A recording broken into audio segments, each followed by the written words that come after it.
Hello everyone. तो last lecture video में हमने स्पेक्ट्रोस्कोपी यूनिट सेकंड स्टार्ट कर ली थी थर्ड ईयर में फिजिकल केमिस्ट्री की, और क्लास फर्स्ट कंप्लीट हो चुकी थी। क्लास फर्स्ट हमने ली थी जिसमें हमने स्पेक्ट्रोस्कोपी का इंट्रोडक्शन कंप्लीट किया था।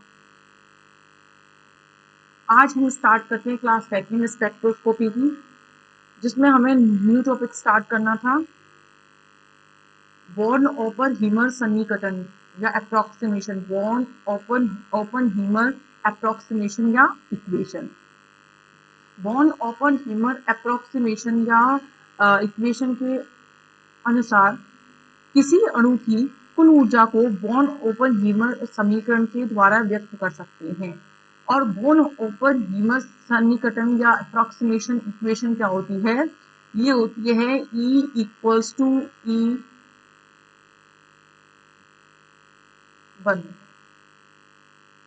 ER शॉर्ट में लिख रही हूँ, मैं बता दूंगी क्या है। ER plus EV plus E।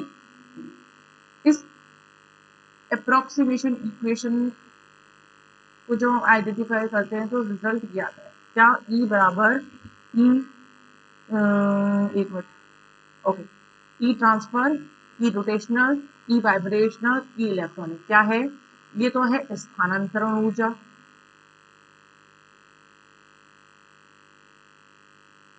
ये है घूर्णन ऊर्जा रोटेशनल एनर्जी, ये है कंपन ऊर्जा वाइब्रेशनल एनर्जी, एंड ये इलेक्ट्रॉनिक ऊर्जा इलेक्ट्रॉनिक एनर्जी। तो कुल ऊर्जा किसके योग के बराबर होती है? जब हम स्थानांतरण ऊर्जा, घूर्णन ऊर्जा, कंपन ऊर्जा और इलेक्ट्रॉनिक ऊर्जा सभी का योग कर देते हैं तो किसी अणु की कुल ऊर्जा हमें प्राप्त हो जाती है। इसको लिख देंगे इक्वेशन नंबर फर्स्ट। ठीक है, अब आगे क्या कहेंगे कि जो ई है मोर या is greater than EV is greater than ER and is more greater than E trans। इसका मतलब है E ट्रांसफर एनर्जी, इसका मतलब है इसका मान नगण्य के बराबर माना गया है। इसकी वैल्यू बहुत कम मानी गई है। सबसे ज्यादा वैल्यू क्या है किसकी होती है? इलेक्ट्रॉनिक एनर्जी, फिर वाइब्रेशनल, फिर रोटेशनल, और सबसे कम होती है ई ट्रांसफर एनर्जी। इसकी वैल्यू को हम नगण्य मानेंगे। तो हम इस इक्वेशन में से अगर मैं ई ट्रांस को हटा दूं तो किसके बराबर आएगा? E इक्वल्स टू ई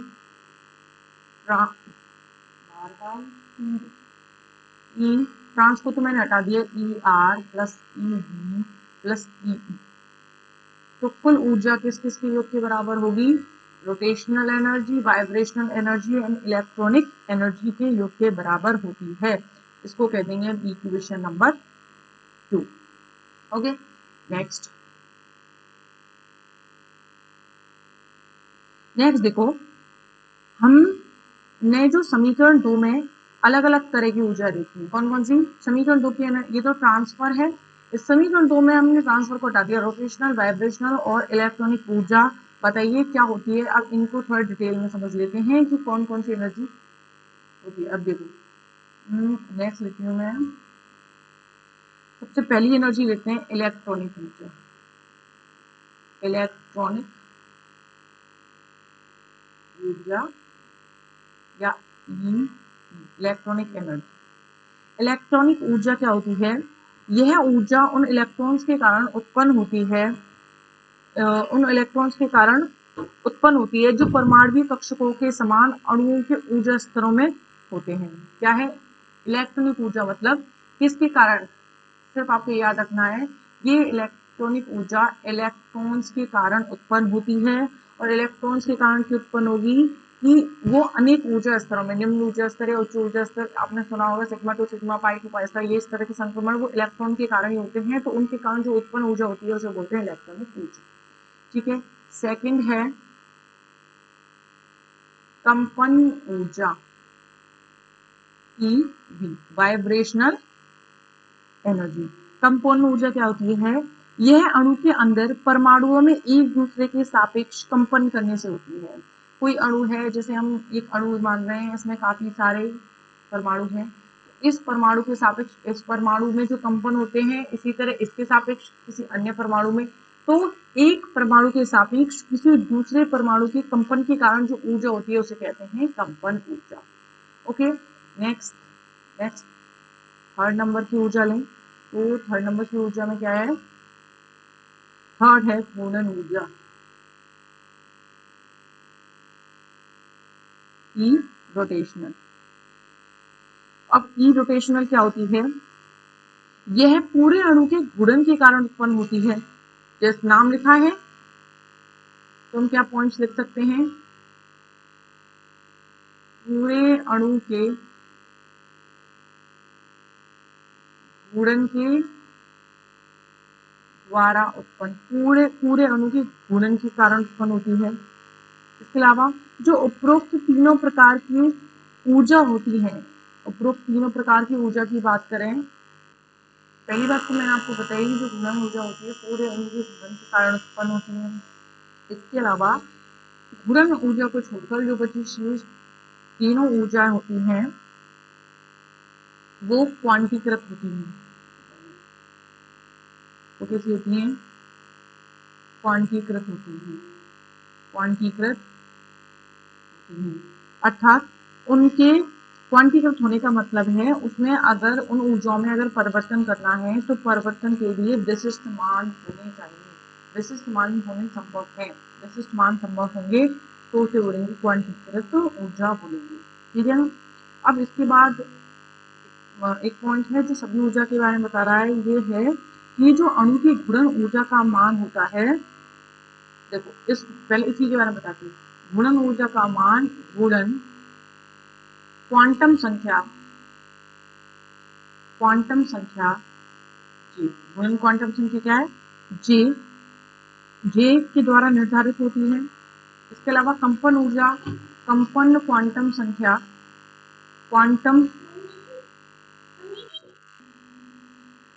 कंपन ऊर्जा के लिए जो कंपन क्वांटम संख्या है, कंपन क्वांटम संख्या की बात करें तो होगी μ/2।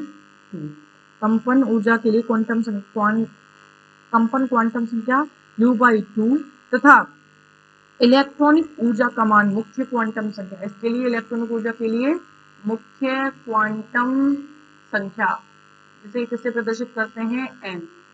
आपको याद रखना है, अभी मैं एक आरेख, एक डायग्राम बनाऊंगी जिसमें मैं n ऊर्जा स्तर, म्यू ऊर्जा स्तर और j ऊर्जा स्तर को रिप्रेजेंट करूंगी और उसमें ये बताऊंगी कि संक्रमण इस ऊर्जा स्तर से इस ऊर्जा स्तर पर होने पर कौन सा संक्रमण कहलाता है, ये बताऊंगी। ठीक है, उसको जानने से पहले मैं इन इलेक्ट्रॉनिक ऊर्जा, कंपन ऊर्जा और घूर्णन ऊर्जा के जो फॉर्मूले हैं वो और बता देती हूँ। ठीक है, ओके। अगर हम इनके सूत्र देखें, फॉर्मूले, तो क्या होंगे? देखो, E R rotational energy equals to होता है J plus 1 H square upon 8 pi square I. Okay, इसके अलावा ई बी बराबर होता है बी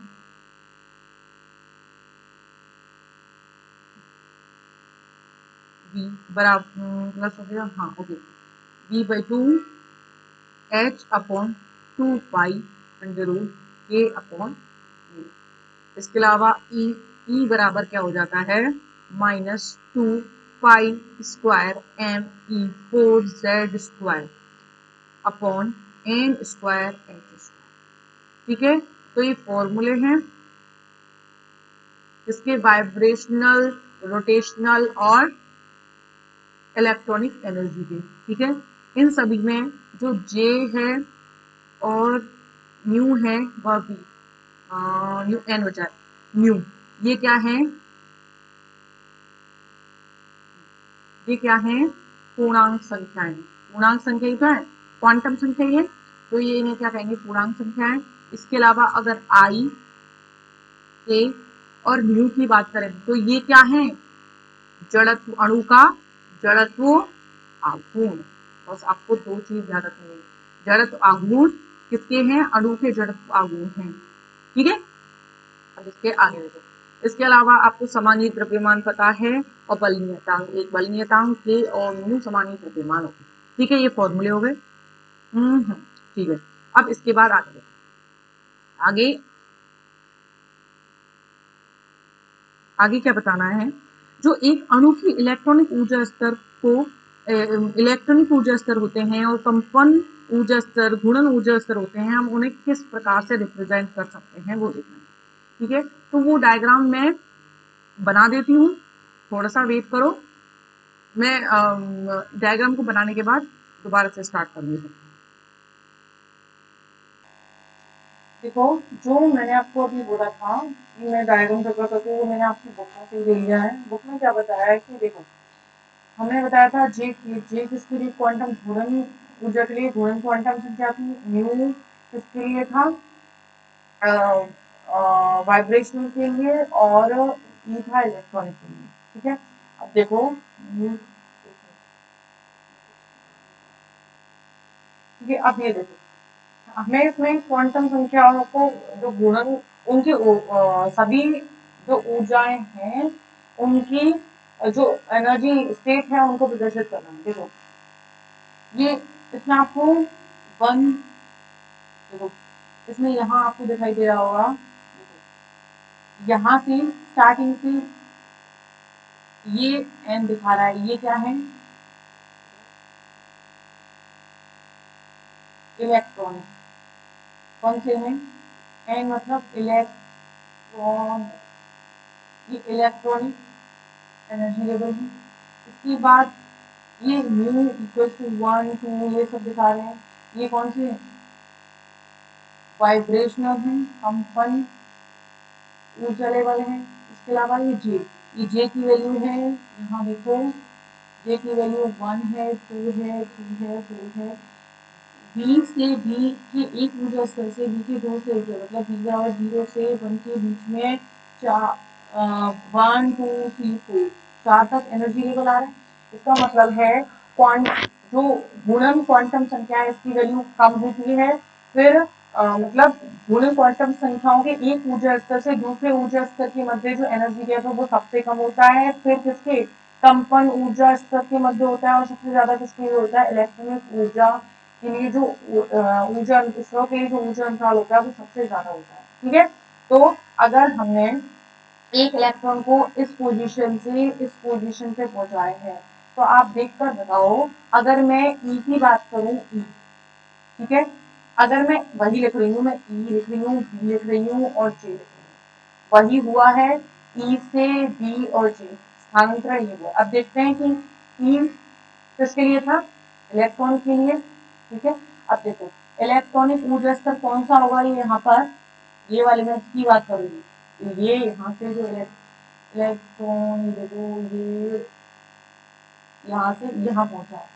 ठीक है, अब इसके लिए मुझे प्रेजेंटेशन करना है। देखो ये कहाँ से क्या है, E1 से, E1 एनर्जी लेवल 1 है, E की वैल्यू 1 है यहाँ पर, E1 से देखो यहाँ तक आया है 1, देखो E1 से अभी भी ऊपर जाके मैं देखूं कहाँ पर गया है, n बराबर का क्या आ रहा है, यहाँ 2 आ रहा है, यहाँ क्या आ रहा है 2 आ रहा है, तो कहाँ E2 पे गया है। ठीक है, यहाँ ये एनर्जी लेवल वाइब्रेशनल के कौन से एनर्जी लेवल पे है, 0 में है, अभी 1 पे पहुंचानी है 0 पे, 0 की तो बात होगी, यहाँ पर इलेक्ट्रॉन मान रहे हैं यहाँ पे है। ठीक है, यहाँ से ऊपर जाना है, तो V0 से कहाँ पे गया, ऊपर चलो ऊपर चलो, V0 से कहाँ पे गया है, V2 पे, 2 पे ही तो गया, V3 पे पहुंचानी है 2 पे गया, ये देखो ये 2 लिखा हुआ है ना, ये V की कंपन ऊर्जा स्तर की वैल्यू है। ठीक है, देखो ये आ गया, अरे ये तो 0 से 2 पे गया, 0 से यहाँ गया। अब जे, यहाँ जे की वैल्यू कितनी है आप देख लो, मैं इसे देख सकती हूँ, जे की वैल्यू कितनी आ रही है 2, तो जे 2 से कहाँ गया है, ऊपर जाओ ऊपर जाओ, जे 1 में गया। ठीक है, ई की 1 ये प्रदर्शन हो गया, तो इसके लिए इलेक्ट्रॉन ट्रांजिशन कहाँ से, E1 से E2 में हो रहा है, उसके दौरान कंपन ऊर्जा स्तर और गुणन ऊर्जा स्तर को कंपन क्वांटम संख्या और गुणन क्वांटम संख्या के द्वारा प्रदर्शित किया। ठीक है, इसके अलावा देखो ये तो मैंने इसको प्रदर्शित कर दिया, अब देखो ये क्या है, यहाँ लिखा है प्योर रोटेशनल। प्योर रोटेशनल का मतलब है हम सिर्फ ये बताएंगे जे क्वांटम संख्या, कौन सी जे क्वांटम संख्या से कौन सी जे क्वांटम संख्या में गया है। मतलब आप ये देखो, मैं अगर इसको देखूं तो ये J3 से J4 में गया है। ये देखो J3 से कहाँ गया है, J4 में। J3 से J4 में गया है, और J3 से J4 में जाने का मतलब है ये एक ही, देखो एक ही ऊर्जा स्तर के J3 से J4 में गया। अगर मैं बोलती हूँ कि देखो, अगर जैसे हम मान रहे हैं ये वाला, देखो ये इसका ऊर्जा स्तर अलग है, इसका ऊर्जा स्तर गया तो यहाँ से यहाँ पर जे में ही है, लेकिन प्योर नहीं हुआ। जब पास पास के जे में जाएगा तो प्योर होगा, अगर एक ऊर्जा स्तर को छोड़कर दूसरे जे में जाएगा तो वो प्योर नहीं होगा। इसीलिए यहाँ पर जो लिखा गया वो लिखा है प्योर रोटेशनल। इसका मतलब है ये पास। अगर मैं मानती हूँ, मैं देखूँ अगर यहाँ पे J2 से J3 में गया है तो ये भी प्योर होगा, इसके अलावा ये भी प्योर होगा, लेकिन यहाँ से यहाँ गया तो ये प्योर नहीं, ये प्योर नहीं। ये क्या है, वाइब्रेशनल रोटेशन। इसमें वही ये कौन से ऊर्जा स्तर से कहाँ पे गया है ये प्रोजेक्ट से याद है, तो फिर नहीं समझता। ठीक है, अब देखो नेक्स्ट। इसके बाद नेक्स्ट टॉपिक है स्वतंत्रता की कोटि। स्वतंत्रता की कोटि, degree of freedom. Start. Next topic है स्वतंत्रता की डिग्री ऑफ फ्रीडम टॉपिक है।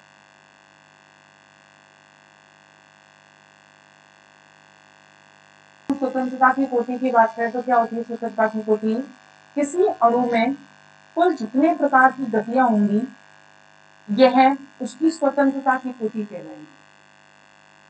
क्या होगी स्वतंत्रता की कोटि, जितनी प्रकार की गतियां, किसकी अणु की, जितनी प्रकार की गतियां गतियां वह क्या होंगी, स्वतंत्रता की कोटि होंगी। अब इसके बाद अगर मैं किसी त्रिविम आकाश की बात करूं तो त्रिविम आकाश के त्रिविमी आकाश, 3D आकाश, 3D स्पेस की बात करूं तो कितने अक्ष होते हैं, कितने निर्देशांक होते हैं, 3 होते हैं। कौन कौन से, एक्स अक्ष, वाई अक्ष और जेड अक्ष। कब किसकी बात कर रही हूँ, 3D स्पेस, त्रिविमीय आकाश की। चलो ये तो आप जानते हो, तो ये चिपका ओके। अब इसके बाद देखो, अगर मैं एक परमाणु गैसों में स्वतंत्रता की कोटि जानने की कोशिश करूं, क्या होती है एक परमाणु गैसीय अणु में स्वतंत्रता की कोटि तो होगी एक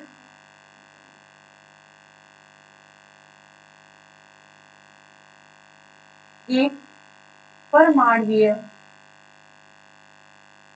अणु में स्वतंत्रता की कोटि बराबर कितनी होती है, हमेशा याद रखना चाहिए। इसका मतलब है एक परमाणुवीय अणु कितनी प्रकार से गति कर सकता है, 3 प्रकार से गति कर सकता है। ओके, ठीक है। एक परमाणु गैसीय अणु की बात करें तो उसकी स्वतंत्रता की कोटि क्या होगी, 3 होगी। इसका मतलब है जितने प्रकार की गति वही स्वतंत्रता की कोटि, तो 3 प्रकार से गति करने में सक्षम है। लेकिन अब मैं वही आगे देखूं, अगर बहुपरमाणविक अणु की बात की जाए तो स्वतंत्रता की कोटि होगी 3n। इसका मतलब है एक परमाणु, फॉर्मूला दोनों के लिए यही होगा, देखो 3n ही होगा, लेकिन एक परमाणु में क्योंकि परमाणु एक है तो n की वैल्यू बराबर 1 होगी, इसलिए आ गई 3। लेकिन बहुपरमाणु में n की वैल्यू 1 नहीं होगी, क्या होगी, द्विपरमाणु है तो 2 हो जाएगी, त्रिपरमाणु है तो 3। तो 2 के लिए क्या होगा 6 स्वतंत्रता की कोटि, और 3 के लिए 9 स्वतंत्रता की। ठीक है, तो एक परमाणु अणु के लिए फॉर्मूला, इसके लिए भी 3n है, इसके लिए भी 3n। इसमें n की वैल्यू क्या हो जाती है 1। इसका मतलब क्या है, यहाँ n बराबर क्या है, परमाणुओं की संख्या। ठीक है, तो यहाँ है अणु में उपस्थित परमाणु की संख्या बराबर क्या है। अब जो ऐसे अणु होते हैं उसमें स्थानांतरण गति भी होती है, कंपन गति भी होती है, घूर्णन गति भी होती है। जैसे मैंने आपको बताया था कि इसी अणु की कुल ऊर्जा स्थानांतरण, घूर्णन, कंपन, इलेक्ट्रॉनिक सभी के कारण उत्पन्न हो सकती है। ठीक है, तो मैं अलग अलग अणु के लिए बताती हूँ। देखो जैसे अगर मैं कोई रेखीय अणु लेती हूँ, रेखीय अणु, तो देखिए यदि अणु रेखीय होता है तो उसमें स्थानांतरण गति 3 प्रकार की होगी। इन 3 प्रकार के अलावा भी, तो 3 प्रकार की एक परमाणु अणु के समान ही है, तो रेखीय अणु में कितने प्रकार की होगी? 3 प्रकार की क्या होंगी? स्वतंत्रता की कोटि होंगी। ठीक है, 3 प्रकार की स्वतंत्रता की कोटि होंगी। इसमें एक मिनट में जो बोले कुछ और बोले, क्या है? रेखीय अणु है तो रेखीय अणु होगा तो उसमें सबसे फर्स्ट पॉइंट ये है कि उसमें 3 प्रकार की स्थानांतरण गतियां, स्थानांतरण गतियां, 3 प्रकार की स्थानांतरण गतियां होती हैं। इसके अतिरिक्त ऐसे अणु किसी भी एक अक्ष पर उपस्थित होंगे, किसी एक अक्ष पर उपस्थित होकर किन्हीं 2 अक्षों के सापेक्ष क्या करेंगे? दो अक्षों में गुणन कर सकते हैं। अतः हमको मिलाकर कंफ्यूज होने की बात नहीं है, आपको फॉर्मूला बताती हूँ मैं पहले। तो अगर मैं रेखीय अणु में स्वतंत्रता की कोटि देखूं या कुल गतियां देखूं तो ऐसे अणु में कुल कंपन गतियां होती है। देखो 3n तो मैंने निकाल लिया था, -5। फॉर्मूला पहले याद रखना है। क्या होता है? रेखीय अणु के लिए स्वतंत्रता की कोटि या फिर कुल गतियां क्या होती है? 3n 5। 3n कैसे आया? n जितने परमाणु है उसका मल्टीप्लाई 3 से कर दिया। अब -5, 5 कहां से आया? 5 में क्या क्या छुपा हुआ उसको देखो। 5 में 3 स्थानांतरण गति है, बस ऐसे आता है, कंफ्यूज नहीं होना है। 3 स्थानांतरण गति है प्लस 2 घूर्णन गति है, 2 घूर्णन गति है। तो आपको याद रखना है जो रेखीय अणु है, रेखीय अणु में अगर मुझे स्वतंत्रता की कोटि देखनी हो तो हम क्या करेंगे? 3n - 5। 3n का तो पता है हमारा कहां से आया, 5 कहां से आया? 5 आया है 3 स्थानांतरण गति और 2 घूर्णन गति, इनको आपस में प्लस करके कुल में से घटा दिया है, माइनस कर दिया। ओके, अब इसके बाद देखो दूसरा, देखो इसके अलावा अगर मैं अरेखीय अणु लूं, कैसा अणु लूं? अरेखीय। मैंने लिया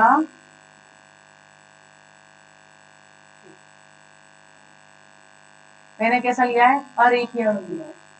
कैसा? अरेखीय। जब हम अरेखीय अणु लेंगे तो अरेखीय अणु लेने की कंडीशन में फॉर्मूला हो जाएगा 3n - 6। पहले क्या था? 3n - 5। 3n - 5 अब है 3n - 6। अब 3n तो वही है, 3n, n मतलब परमाणु की संख्या, जितने भी अरेखीय अणु में जितने भी परमाणु हैं, कितने भी हो, बहुपरमाणु की बात हुई है, वो लिख देंगे। उसके बाद 6 माइनस करेंगे किसमें? अरेखीय अणु में। रीजन क्या है? 6 में कौन कौन छुपा है? 3 तो स्थानांतरण गति, ठीक है, इसके बाद प्लस 3 घूर्णन गति। ठीक है, तो एक अरेखीय अणु है वो 3 प्रकार की स्थानांतरण गति और 3 प्रकार की घूर्णन गति भी कर सकता है, जिसको हमने माइनस किया है कुल में से, 3n में से। ठीक है, तो इसी आधार पर टेबल दी हुई है आपके नोट्स में। उस टेबल में आपको क्या बताया गया है कि कुल स्वतंत्रता की कोटि, जैसे मैं एक एग्जांपल लेके आपको बता देती हूँ। जैसे मैंने लिया हीलियम, हीलियम में अगर मैं स्वतंत्रता की कोटि देखूं तो 3 होंगी। फॉर्मूला कैसे निकाला? 3n से, क्योंकि मैं हीलियम की बात करूं, कितने परमाणु है? एक, तो एक रखेंगे तो क्या आ जाएगा? 3। अगर मैं एक और एग्जांपल लेके बताती हूँ, चलो H2 लेती तो स्वतंत्रता की कोटि कितनी हो जाती? H2 3 × 2 तो क्या जाती? 6 आ जाती। क्यों? क्योंकि कितने? 2 परमाणु है H2। ठीक है, ओके। अब इसके अलावा अगर मैं कुल स्थानांतरण गति देखूं तो इसमें होती है 3, इसमें होती है 3। गुणन गति की बात करूं तो इसमें 0 होती है, इसमें 2 होती है। इसके अलावा कंपन गति की बात करूं तो इसमें 0 होती है और इसमें 1 होती है। ठीक है, तो ऐसी आपको टेबल दी हुई है, वो याद करें। इसके बाद है द्विपरमाणु अणु के लिए रोटेशनल स्पेक्ट्रोस्कोपी के बारे में पढ़ेंगे, जिसमें हम पढ़ेंगे द्विपरमाणु अणु के लिए दृढ़ घूर्णी विजिट रोटेटर के बारे में। कुछ डेरिवेशन है, उसको अगर मैं स्टार्ट करवा दूंगी तो वो कंप्लीट नहीं हो पाएगी, इसे नेक्स्ट लेक्चर वीडियो में कंटिन्यू करेंगे।